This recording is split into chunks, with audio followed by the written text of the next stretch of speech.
Hey everyone, welcome back to the 30 Days of Halloween. Today's video is going to be a DIY on how to create these cute little potion bottles. So I just got a bunch of glass bottles from Michael's. They had various shapes and sizes. So I just got 3 of those bigger soda looking bottles in the back and then a couple smaller ones that you saw up in the front.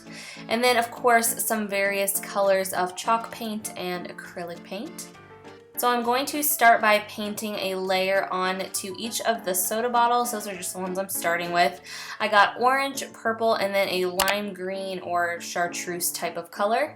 And I'm just actually going to be painting these on with some old makeup brushes. I was shopping and totally forgot to buy actual craft brushes, so I just used some old makeup brushes. So I'm just going to go ahead and paint a layer onto each of these.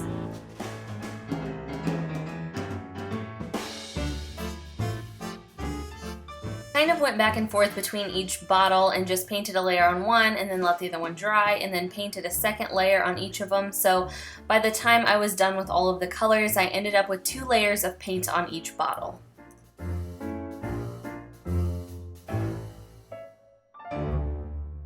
So after I've got the 2 layers on, I'm going to set those aside and wait for them to dry completely while I work on another bottle.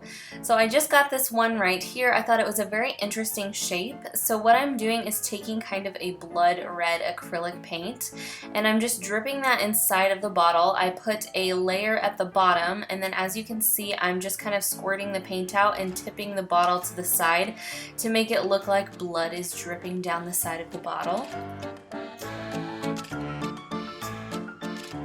So you want to make sure you don't get too much paint, otherwise the entire bottle will be coated. So just start with a little bit and you can kind of tilt it from the bottom to the top and the top to the bottom to kind of create whatever pattern you want.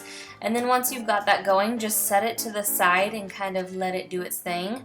It's going to continue to drip no matter what you do because of gravity. So I decided I wanted just a little bit more because it wasn't quite bloody enough for my liking. So I'm just adding a tiny bit more and then I'm going to set that aside and let it just drip on down.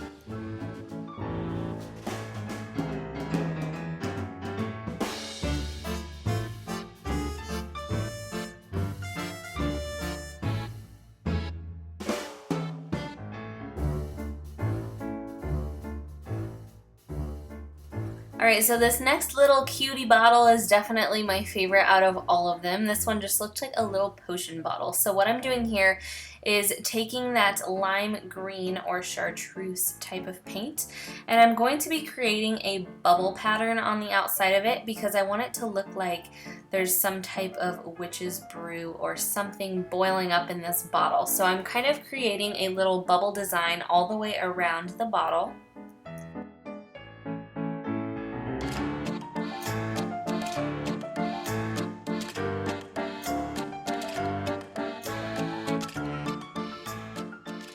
Once I'm done with that, I'm just going to add little circles above the bigger bubbles to make it look like stuff is fizzing over and just, you know, little bubbles are popping up into the air. So I'm just kind of dotting little tiny circles around the jar randomly. Really no rhyme or reason to where I'm putting them, just kind of do it wherever you feel.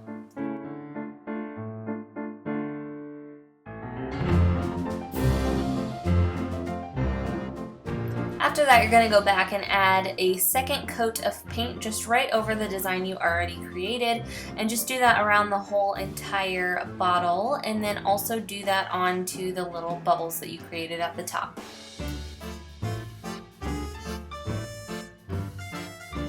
Okay, I'm going to set that aside to dry before I add the final details and I'm going to move on to this other little one. This just looked to me like a tiny little mini vase. It was really cute. I couldn't resist it. So I am just adding a coat of gray chalk paint all the way around this one. And you know, you guys kind of, I'm sure, are getting the idea by now, but I'll do one layer, set it aside, and then do a second layer and let it dry completely before I finish designs. So now back to this one. After it's dried, I'm taking a tiny little brush and some black chalk paint and I'm going to be outlining these bubbles. So the first layer around the bubbles with this black chalk paint does not even look cute. I'm not going to pretend that it does. You definitely need 2 coats of this to kind of bring the whole thing back together. So if you try this and the first coat looks like an absolute disaster, don't get discouraged. Just wait for it to dry and then go back and add your second layer and it will look so much better, I promise. So on the second layer, I'm going to be kind of defining the bubbles a little bit more too. I'm going to be bringing this down and making it look kind of, I don't know, just like spiky and like wicked. They don't want to be like cute little bubbles, they're like potion bubbles. So I'm kind of bringing that down and giving it a more dramatic effect. So this is my second layer of the black chalk paint, and as you can see, it really just looks so much better. So you can add as much or as little detail as you want. I went back with some white paint too and just added some little bubble marks to these so that there was a little bit more dimension and just to kind of make it look a little bit more cartoony.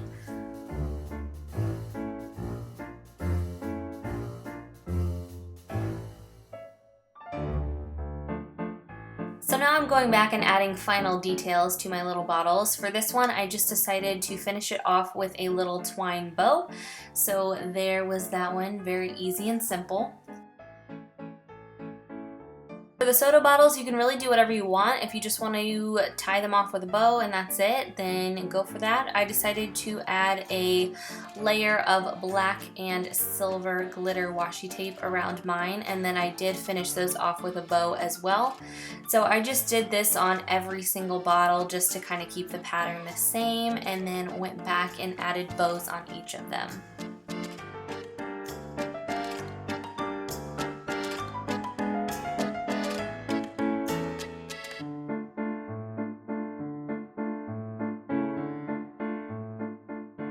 And then finally, for that little mini gray vase, I took an acrylic file and roughened this up to make it look a little bit more distressed. And I just took this file all over the gray chalk paint until it was as distressed as I liked it. I wanted mine pretty beaten up just to kind of give it a true Halloween feel. And then I also just finished this little one off with a bow, and that was it.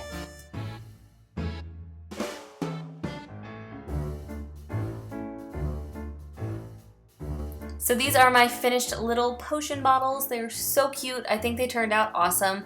So if you guys do decide to try these, don't forget to hashtag KaitNicholeXO so I can see your creations.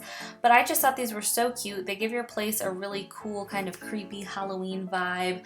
I don't know, I just think they turned out so cute. So thank you again for joining me on another 30 days of Halloween video. And don't forget to subscribe so you don't miss out on all the fun. And I will see you guys tomorrow.